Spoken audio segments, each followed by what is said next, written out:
走进纽交所，直击华尔街。本周，美联储如期宣布加息25个基点，将联邦基金利率的目标区间上调至5.25%到5.5%的区间，这是22年以来的最高水平，也是自去年以来第11次加息。近几个月以来，美国通胀呈现放缓的趋势，但美联储在会后声明中重申，通胀仍然处于高位。美联储仍旧高度关注通胀风险，这使得今年年内再度加息的可能性陡然升高。美联储连续多次激进加息之后，市场是否会陷入熊市？如果经济危机真的到来，哪些投资策略能够尽可能地避免风险损失？纽约时间7月28日，直击华尔街栏目邀请到美国著名投资者吉姆·罗杰斯先生来谈一谈他对目前经济形势的判断，以及对于未来的展望。吉姆·罗杰斯先生是美国著名的投资者、经济分析师、大学教授以及作家。他曾经与索罗斯共同创立量子基金，以投资商品期货闻名。他有美国商品大王之称，也是现代华尔街的风云人物。同时，罗杰斯先生也是改革开放以来最早投资中国股市的国际投资家。Hi, Mr. Rogers. Thank you so much for joining us today. I'm delighted to be here, Ms. Zhao. My pleasure. The Federal Reserve announced a 25 basis point interest rate hike July 26. According to the newly released economic data, inflation has declined. What's your viewpoint on the current Federal Reserve's monetary policy? Well, I have learned that most central banks don't know what they're doing most of the time, including the U.S. Federal Reserve. We've only had 2 or 3 good Federal Reserve heads in the past 100 years. This one doesn't know what he's doing either. So I don't have much confidence that they know what they're doing. Yes, inflation has slowed down, but that's the way markets work. They go up, they go down, they go up. And so inflation will come back eventually because they have printed huge, staggering amounts of money. So I'm afraid that the rise in interest rates is not over. Maybe it's over for a while, probably is. And they may even reduce rates once or twice before they have to raise them again. But no, inflation is not finished anywhere in the world, and we're going to have more problems. Do you think the Federal Reserve will eventually reach their 2% inflation target? Eventually is a long time, yes. I mean, in your lifetime, yes. Even in my lifetime, yes. But no, I'm afraid.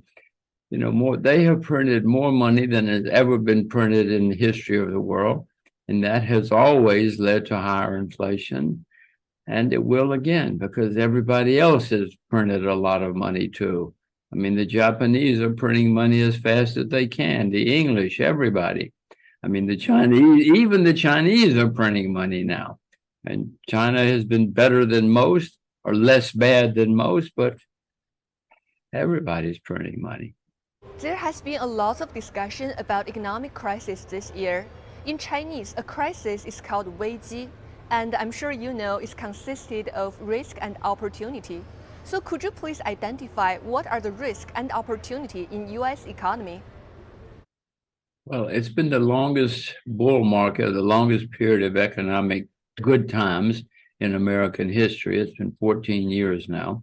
And that never in American history had things gone so well, so long. So time-wise, we're getting closer to a problem. And by the way, Ms. Zhao, we've always had recessions, and we always will every few years, not just America, but everybody in the world. So we have not eliminated recessions or economic bad times. They will come again. I don't know when. I guess you should watch 21st Business Herald to find out. But I would suspect that by next year, things will be bad again in the U.S. And if they're bad in the U.S., they will be bad everywhere. The U.S. is the largest and most important economy in the world still. Definitely. So it's good for you, Ms. Zhao, because somebody has to report all of this. So we need reporters to tell us what's going on. So it's good for you. It's job security for you. It's bad for the rest of us, but it's good for you. You have warned that the next bear market will be the worst in your lifetime. Comparing to those previous bear markets, especially the recent one we experienced in 2008 to 2009, how is this incoming market different? Well, in 2008 and 2008, we had a big problem because of too much debt. Well, Miss Al, look out the window. Since 2009, the debt everywhere has skyrocketed, even in China. In 2009, China had a lot of money saved up for a rainy day. It started raining. China started spending its money and helped save the world more than anybody else. But now even China has a lot of debt. So I don't know who's going to save the world next time. So that's why I would suspect the next bear market is going to be very serious. So China was the superhero who saved the world during 2008 financial crisis. Well, at least a hero, yes, because they had a lot of money, they had a lot of reserves, and they started spending those reserves when most other people did not have big reserves. People borrowed money and printed money, like in the US and Japan and other places, but China had reserves and started spending the reserves. They were not the only ones who saved the world, but they were one of the main ones who saved the world. In your lifetime, you have experienced many bear markets. What is your investment strategy in a bear market? Well, in a bear market, if you know how to sell short, and I have not sold anything short now, but if you know how to sell short, and selling short is something you do when you think things will go down, I will be selling short, I hope, later this year or next year. Because if you can sell short in bear markets, you can make a lot of money. If we look at economy on a broader scale, the global economic recovery is slowing down. According to the latest IMF report, global growth is projected to fall from an estimated 3.5% in 2022 to 3.0% in both 2023 and 2024. What's your outlook for global economy? What factors slow down the global recovery? Well, if we have the worst bear market in my lifetime, everybody is going to be affected. The U.S. is the largest economy in the world. And so China will continue to have problems for a while until it completely recovers, which will take a while. But that will be the case for the rest of the world as well. I don't know anybody who's immune to what's coming because America and China are the largest economies in the world.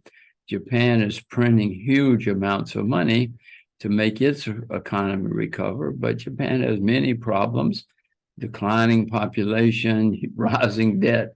So I don't see anybody who's going to save us next time. And we will therefore probably have a serious economic decline. You have been investing in China for more than 30 years and have a really deep understanding of China's development and history. How do you see China's economic outlook? What industries or sectors in China do you find particularly attractive at this moment? There's a wonderful Mandarin word. We don't have it in English, but it's Wei Ji, which means that disaster and opportunity are the same thing. So, I mean, China's been around longer than we have, and that's why you have this word. We will have the word eventually. We don't have one yet. But if you look at the disasters, you can see that there's disaster in property, travel, tourism, anything to do that's been affected by the virus. That's probably where you can look for Wei Ji, because many parts of the Chinese economy have been badly affected. And that normally, I mean, if I'm right that China is going to be the next great country in the world, that's where the opportunities lie. And, if you had bought shares in America in our great collapse in the 20s, you would have made a lot of money. You'd be very rich. That will apply to China too. You have been keep mentioning Weiji. When there's a disaster, there also comes with an opportunity. So is this your favorite investment philosophy? Well, it's part of my investment philosophy. Yes. No, whenever I see serious problems, I always look to see, well, who is going to benefit? And it's not always easy to find someone, but there's always, if your house burns down, Miss Sal, somebody has to build a new house. So it's horrible for you that your house burned down, but whoever builds a new house is very happy. We've talked a lot about economy and investment. What is your favorite investment philosophy? There's a wonderful Mandarin word. We don't have it in English, but it's Wei Ji, which means that disaster and opportunity are the same thing. So I don't know anybody who's going to save us next time. And we will probably have therefore probably have a serious economic decline. We've talked a lot about economy and investment. Against the backdrop of a slowing global economy, ongoing geopolitical conflicts, and social problems, many people around the world have become more pessimistic. Do you consider yourself a pessimist or an optimist? Well, I try to consider myself a realist. I try to be a realist. And sometimes I'm optimistic and sometimes I'm pessimistic. I'm optimistic that China is going to be a great success in the 21st century. But at the moment, I hope I'm a realist that know that China has property problems. I hope that I can be a realist, and that will get me through good times and bad times. So a combination of both. Do you think right now we're living in a bad time? Well, we have good times now because the world has printed so much money over the past few years. And when people print a lot of money, others, and we all feel good for a while because easy money, hooray, hooray. But easy money always leads to problems eventually, because when we don't have easy money, interest rates go higher, inflation goes higher, we have economic slowdown. We've been having economic slowdowns every few years for thousands of years. Despite all the concerns of economic recession, US stock market has been performing very well in the first half of 2023, especially the technology giants, also known as the Magnificent Seven stocks, such as Google, Microsoft, and Apple. They have pushed the stock market into a bull market territory. Do you think the technology sector will continue to be the driving force for the market?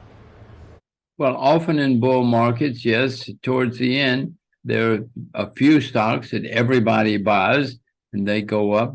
50 years ago, it was whatever they were, the Nifty 50. In the late 20th century, in 1999, there were lots of technology stocks that boomed. And that often happens in bull markets. Towards the end, there are a few stocks that keep going up. And that is happening now. They go up every day because, that's what all people know to buy. They look at the charts, they see these stocks go up every day, so they think that those are good places to be. It's usually a sign of danger because when only a few stocks are going up, something is wrong somewhere. So I see what's happening. I've seen it before. I've seen a lot of new investors coming into the market. Everybody knows the names of those 7 or 8 stocks. So that's what they buy. And all the new investors call up their friends and say, I've discovered this new thing called the stock market. It's so much fun and you can make money and it's easy. It's easy to make money. So I've seen this rodeo before. We all know you have been a very successful investor for all of your life. So can you tell me about your worst investment failure experience? And how did you get back up? You want to hear about my first wife? I'm very, very happy that I'm not married to that woman. In the end, it was very good and I learned a lot. But if you make mistakes and you learn from them, it can be a good experience. One of my early days as an investor, I made a lot of money at a time when other people were losing a lot of money. So I thought, I'm smart. This is easy. This is easy. Within 4 or 5 months later, at that time, I lost everything. I was so smart that I lost everything. It was not fun. It was painful. But what could I do? All I could do was save some money and start over, which is what I did. Do you think it's right to invest only in the things you know, or you should listen to other people's suggestions?